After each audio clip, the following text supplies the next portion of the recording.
Good morning. I want to start this morning by introducing you to someone. Does anyone know who this guy is? If you said Don Sutton, give yourself a gold star. Don Sutton is perhaps the greatest Major League Baseball player that you've never heard of. Maybe that's a bit of an exaggeration, but I don't think it's overstating it to say that Don Sutton's accomplishments in the realm of baseball have largely gone unnoticed through the years. He only won 20 games in a season one time. And by the way, 20-win seasons are a metric that baseball critics often use to debate whether you're great or not as a pitcher. He only had one season in which he won 20 games. Another metric that is often used to debate whether you are great or just good is no-hitters. And Don Sutton never threw a no-hitter. In fact, he only led the league in one major statistical category one time, and that was in 1980 when he led the National League in earned run average. Other than that, he never really did anything too noteworthy other than just show up and do his job. That was the thing about Don Sutton. In 1986, June 18th to be exact, Don Sutton rubbed elbows with Major League Baseball's elite as he entered into the 300-win club, which is another metric that is often used by baseball critics to debate whether or not you deserve Hall of Fame recognition. He won 300 games, and only 24 other Major League pitchers have ever done that. Here's what he said about himself. He said, "I'm a grinder, a mechanic. I never considered myself flamboyant or exceptional, but all my life, I found a way to get the job done." And get the job done he did. Through 2 decades, 6 presidential terms, 4 trades to other teams, all he did was consistently show up and do his job. In September of 1986, Inside Sports magazine called him the family sedan of baseball's men on the mound. He wasn't a Porsche or a Ferrari like Nolan Ryan or Sandy Koufax. No, he was more like a Toyota Camry. Not very fancy, but trusty and reliable. And folks, the guy that we're going to be talking about this morning fits that as well. Trusty and reliable. He didn't burst onto the scene in any big way. He didn't make a huge splash. Although he is well known, it's not because he slayed a giant or because he battled an invading army. No, what makes this person stand out is his integrity. Over the next few weeks, we're going to be looking at integrity in this series called It's Your Move. Because it is your move. You have a decision as to how you want to be remembered. And it starts today. It's your move. You get to choose how people react to you, how they see you, and how you live from this day forward, even after you're gone. Will you leave a legacy of faith? Will you outlive your life? It's your move. You get to decide that. But if we're going to talk about integrity, we need to have a working definition, don't we? So here's the definition we're going to use for this series. Integrity is doing the right thing because it's the right thing to do. Or we might could define it this way. It's doing what you ought to do even if it costs you. Integrity is personal, but it's not private. It may be personal, but it affects other people. There's this thing in the engineering world called structural integrity. Structural integrity refers to a structure's ability to hold together under a load, including its own weight, without breaking due to fracture or fatigue. When the structural integrity of a thing is compromised, the load is transferred to and potentially overload surrounding supporting structures. And people are no different. We are exactly the same. A failure in personal integrity causes stress for those around us. The failure is never isolated. The load is always transferred. Your irresponsibility is someone else's responsibility.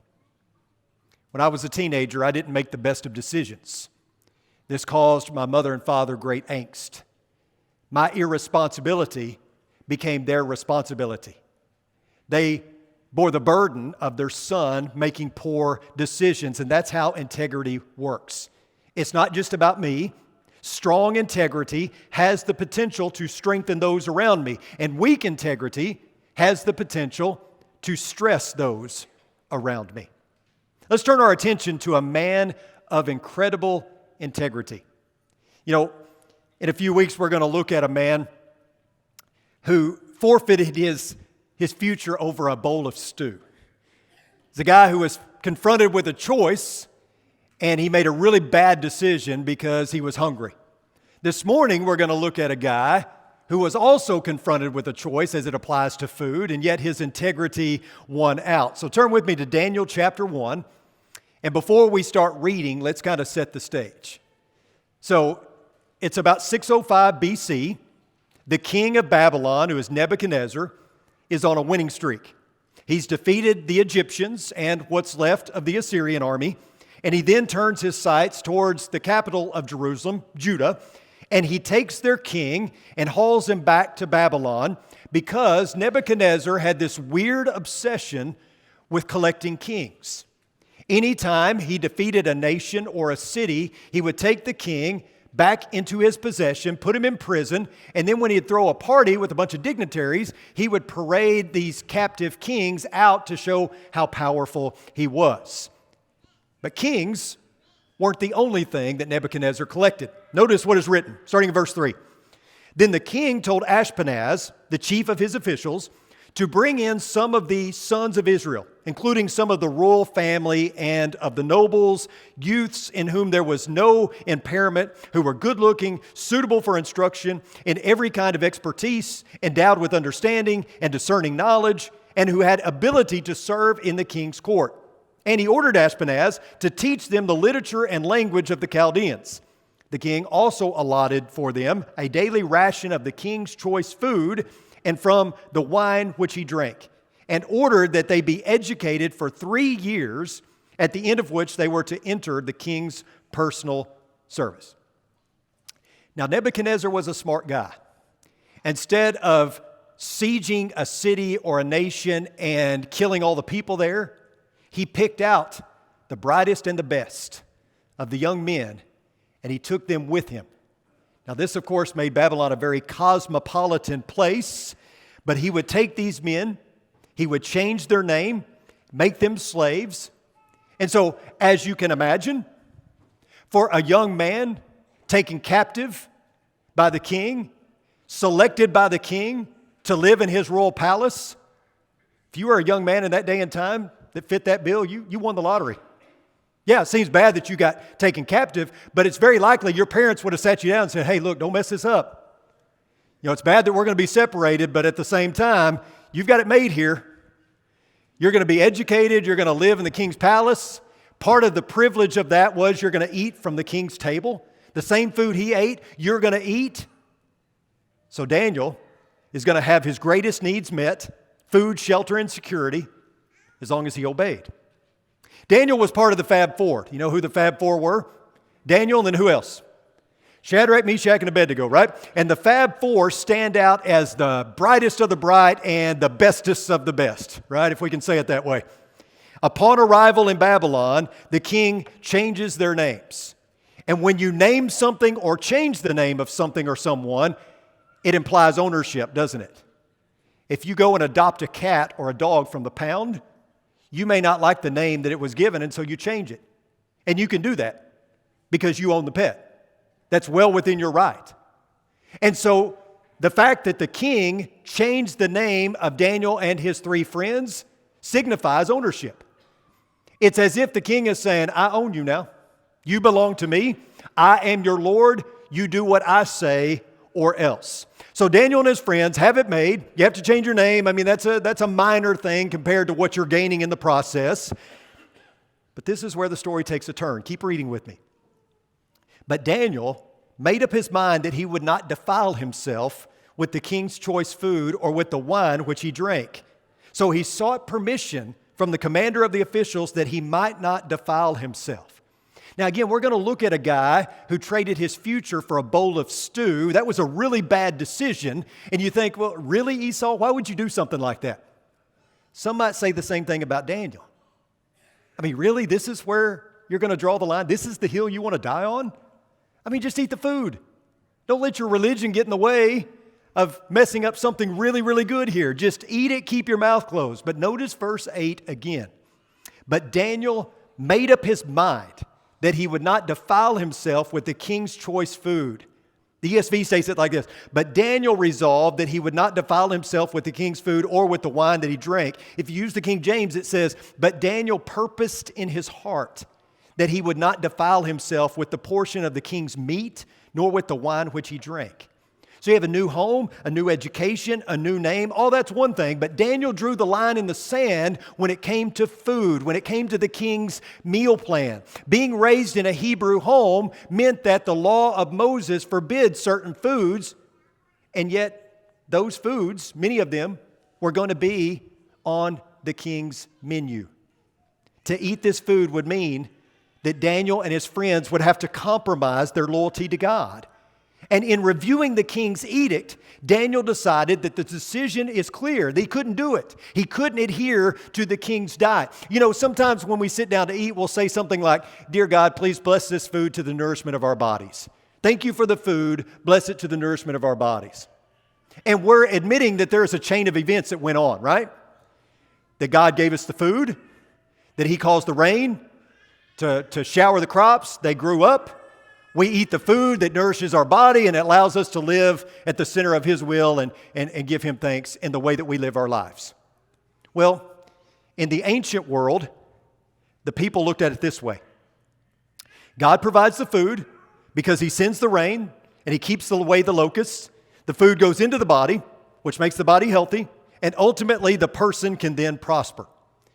Now, the issue for Daniel is that the God in this chain is not the big G God. The God in this chain is not the one true God of the Bible. No, the God in Nebuchadnezzar's chain is Marduk. And Marduk is the God of the Babylonians.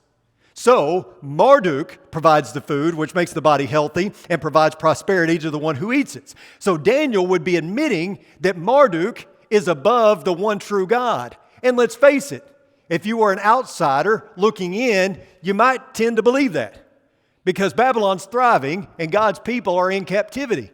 But for Daniel, he had already made up his mind that he wasn't going to play that game. He made it ahead of time. He refused to be evidence. He refused to be evidence that Babylon's God was anything other than a figment of their imagination. Because this wasn't about food. This was about something deeper. It was about who ruled Daniel's life. And because the big G God sat on the throne, there wasn't any room for some made-up little g God. And here's the deal. Daniel didn't make this choice in the moment. You get that, don't you?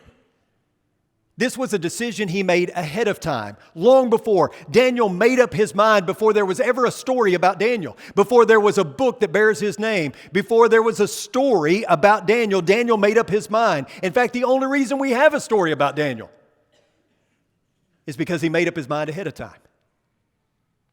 Winter was coming and a hunter needed to keep warm.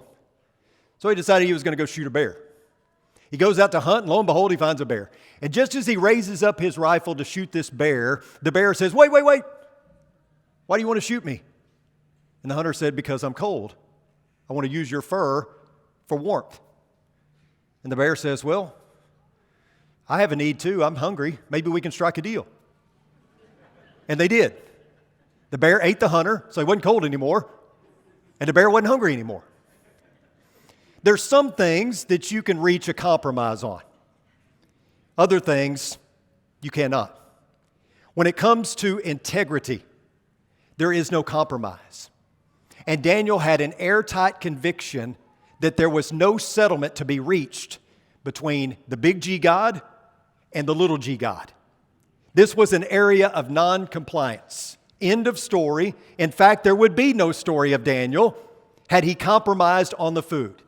No lion's den, no interpreting the king's dreams, no rising to prominence in the king's palace, no being used by God to tell his story. If Daniel had not made up his mind ahead of time and drawn a firm line in the sand, we would have forfeited the opportunity to read his story. He would have forfeited the opportunity to write a story. Because please hear me on this, folks. When you do what you ought to do, even if it costs you, you write a story worth reading and a story worth remembering. A breach in integrity tells a story as well, doesn't it? It's just not a story worth remembering. A breach in integrity usually leads to another breach in integrity, doesn't it? You think about it. Maybe you've experienced this or you've seen it in action. A breach in integrity usually leads to another breach in integrity, and another, and so on and so forth. After that first breach, it gets easier to breach again and again. Each breach makes it easier to settle for less than what God expects. We sacrifice our integrity, and when we do, we close the book. You know, the story could have been told very differently had Daniel decided to just eat the food. And God can tell his story with or without you. He can even use a breach in integrity to tell a magnificent story, but wouldn't you rather be the hero in the story? I think I would. The height of the Civil War, there was a gentleman who didn't want to fight. He didn't want to pick a side. So he decided to wear a Confederate coat and Union pants, and guess what happened? He got shot by both sides, because that's what happens. Some things you cannot compromise on. Some things are an all or nothing commitment. And Daniel understood this, and he understood it early. He made up his mind before his city was under siege, before he got carried away to Babylon, before he became the property of a foreign king. He made up his mind ahead of time what he wanted to be. And what he wanted to be was a man of integrity. He wanted to serve the one true God no matter what. He made up his mind knowing full well that it might limit his time. Daniel didn't know that God would intervene. He didn't know that God would step in. He didn't know how this whole thing would turn out. There was no guarantee that God would step in and protect Daniel. Integrity is doing the right thing even if it costs you, and there was no guarantee for Daniel that it wouldn't cost him. However, no matter the cost, it's always worth the risk. It is always in our best interest to place our lives in the hands of God and let Him do what He intends. But I want you to notice something else about Daniel's integrity. Keep reading with me, verse 9. Now God granted Daniel favor and compassion in the sight of the commander of the officials. The commander of the officials said to Daniel, I'm afraid of my lord the king, who has allotted your food and your drink, for why should he see your faces looking gaunt in comparison to the youths who are your own age? Then you would make me forfeit my head to the king. But Daniel said to the overseer, whom the commander of the officials had appointed over Daniel, Hananiah, Mishael, and Azariah, please put your servants to the test for 10 days, and let us be given vegetables and water to drink. Then let our appearance be examined in your presence, and appearance of the youths who are eating the king's choice food, and deal with your servants according to what you see. So Daniel handled the situation very respectfully, very resourcefully. After resolving not to defile himself with the king's choice food, he didn't go on a hunger strike. He didn't stage some radical protest. Instead, he sought out the commander of the officials and respectfully shared his dilemma with him. Now, the commander's a little bit concerned, more than a little bit concerned, because what if the people in his charge didn't eat the food and they start looking malnourished? What's going to be off with his head? It's going to be assumed that he didn't follow the king's orders. But Daniel had full confidence in his 10-day miracle diet. Actually, he had full confidence in God. Even though God had not promised to intervene, Daniel was confident that the story would play out in his favor so long as it was God's story.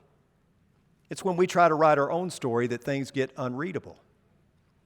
You know, primarily there are three reactions when our faith is put to the test. We either separate, we assimilate, or we exacerbate. Separation is when we pull out away from society and we hole up. The church does this sometimes. In the ancient world, you know, there were these monastic societies. Monks would just live together. Nuns live in convents. Hermits living in solitude. The fear was they would be stained by the world, so they removed themselves completely from the world. And sometimes that's necessary. Sometimes we do that. We homeschool our kids, or we send them to a private school because we're concerned about the public school. Or perhaps we only let our children watch certain things on TV or read certain things. I mean, sometimes you have to draw a line in the sand. I get it. But you can't totally pull away from the world because you live in the world, and the Great Commission tells us to go out into the world and make disciples of all the nations, right? Like Daniel, we've got to draw some lines in the sand, but separation can also hinder the work of the church. Because if we don't go, who's going to? But then the other response is completely opposite. It's assimilate. And assimilate is chameleon Christianity. That's where we camouflage our faith just so we can blend in with the rest of the world because we don't want to stick out like a sore thumb. You know, who wants to be a religious weirdo or some Jesus freak? And so we just kind of get in to fit in. However, even though Daniel could have done this, he could have justified his actions by saying, it's just food, God understands. He didn't. Because assimilation is easy. It doesn't require any conviction, but it compromises integrity. And then there's exacerbation. And if you know what it means to exacerbate a situation, it basically means to make it worse. You know, the Bible is our sword, right? And certainly it is for some Christians. They use their sword to cut people down who disagree with them. We use our Bible to beat people over the head. Rather than preaching the truth in love, we breach our integrity with hate. But I love how Daniel handled the situation. He was resourceful and respectful, and he handled the situation not with gall, but with grace. And so here's my question for you. What do you want to be? Because it's within your control. What do you want to be? How about being a Daniel? Don't you think that's why his story is included in Scripture? Oftentimes we read the Bible with admiration rather than application. We admire Daniel. We applaud Daniel. Bravo, Daniel. Way to stand up for what's right. God doesn't expect you just to read the book of Daniel and walk away saying, yeah, that Daniel, he was a good guy. No, he expects you to apply Daniel's characteristics to your life. In fact, every Bible character, whether good or bad, God expects you to learn from them, to imitate the good and filter out the bad. Don't repeat their mistakes, but do the good. And certainly that's the case with Daniel. Do you want to be a person of integrity?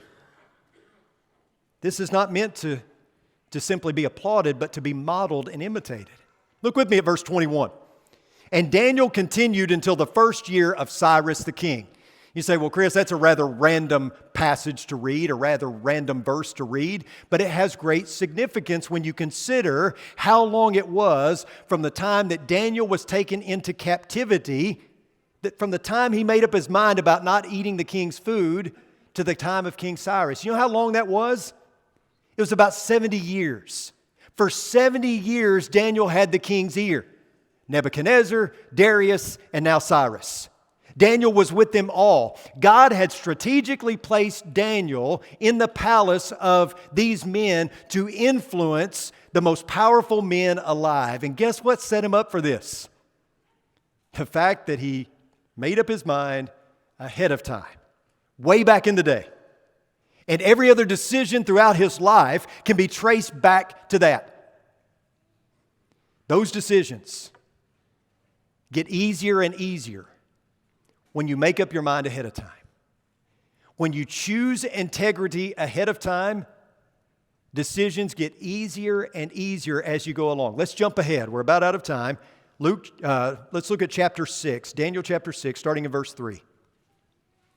Then this Daniel began distinguishing himself among the commissioners and the satraps because he possessed an extraordinary spirit. And the king intended to appoint him over the entire kingdom. Then the commissioners and satraps began trying to find a ground of accusation against Daniel regarding government affairs. But they could find no ground of accusation or evidence of corruption because he was trustworthy, and no negligence or corruption was to be found in him. Then these men said, we will not find any ground of accusation against this Daniel unless we find it against him regarding the law of his God. So real quick, here's the setting. Over 50 years have passed since being taken into captivity. The Persians have now replaced the Babylonians. The new king, Darius, decides that he's going to reshuffle the empire. So he appoints 120 governors and 3 administrators to oversee the 120 governors, and he just goes off and plays golf or does something. I don't know what he does. But wouldn't you know it, Daniel is chosen as one of the three governors who will oversee and essentially run the day-to-day activities of the empire. Not only that, notice what verse 3 says again. The king intended to appoint him over the entire kingdom. But he's not even from there. He's 70 years old. But Daniel had proven himself to the king that he was faithful and reliable and trustworthy. He was a man of integrity. And of course, this didn't sit well with the other officials. They were jealous, and so they sought to find some sort of charge against him. Now, Daniel's been in government for 50 years. What politician do you know that doesn't have any dirt on them after 50 years? Surely they can find something. No person who has been in government for 50 years is pure as the driven snow. At least I don't think so, right? And yet what it says is that they could find nothing regarding government affairs. Daniel was a man of integrity. They could find no ground of accusation or evidence of corruption because he was trustworthy, and no negligence or corruption was to be found in him. That is something to aspire to. That's the goal, right? The other officials reached the conclusion that the only way they're going to get any dirt on him is that they get between him and his God. Then these men said, "We will not find any ground of accusation against this Daniel unless we find it against him regarding the law of his God." Daniel's enemies recognized that he was a man of integrity and that this man of integrity was connected to the God that he served. That's why he was a man of integrity. So the only option was to go after his God, and you can read further in the story and see how that worked out. What do you want to be? And have you made up your mind? Let me tell you, you need to make up your mind now. Don't wait. Many people want to wait. Many people want to make up their mind in the moment, almost when it's too late. Many people don't want to make up their mind ahead of time because it locks you in and it gives you no leeway. But listen, making up your mind ahead of time means that it gets easier and easier to make decisions as you go along. Being a person of integrity builds upon itself. You make up your mind ahead of time, and you have less and less problem making up your mind as you go along. You make that decision one time, and then it gets easier. Some people don't want to make up their mind now because they're afraid that it will cost them in the long run. They're afraid they're going to miss out on something, and I will tell you, you will. If you make up your mind now to be a person of integrity and to live at the center of God's will, you will give up some things. But what you will give up will never compare to what you will gain in the process. For me, there are some breaches of integrity that I can point back to when I was 17, that if I'd have made up my mind then, I wouldn't have to deal with the regret today. And some of you know exactly what I'm talking about. If you would have done what was right, even if it cost you back then, it wouldn't be costing you today. You know, Daniel was a man of integrity at 70 because of a decision he made when he was about 17. Make up your mind now. I don't know if you've seen the movie To End All Wars, but in that movie, it tells the story of Allied soldiers who are held captive in a Japanese prison camp. And one scene in the movie, they're discussing what they're going to do when they get out, when they get released, when the war's over. One of them says he's going to start a family. Another one says he's going to be a teacher. But the colonel doesn't say anything. And so they look at the colonel and they say, "Well, what are you going to do, Colonel, when you get out, when the war's over?" And he says, "I'll just prepare for the next war." And that's really what we do as Christians, isn't it? That's really what we do. We just prepare for the next battle because Satan hadn't surrendered. So we just move on to the next battle. But here's the deal. If you're a person of integrity who makes up his mind ahead of time, those battles become easier and easier to win. So you don't have to second guess. You don't have to think about it. You already made up your mind ahead of time. So let me ask you once again, what do you want to be? Because it's your choice. It's your move. What do you want to be? And have you made up your mind? Can we help you this morning? Luke's going to lead us in a song. If you have a need, why don't you come as we stand and as we sing?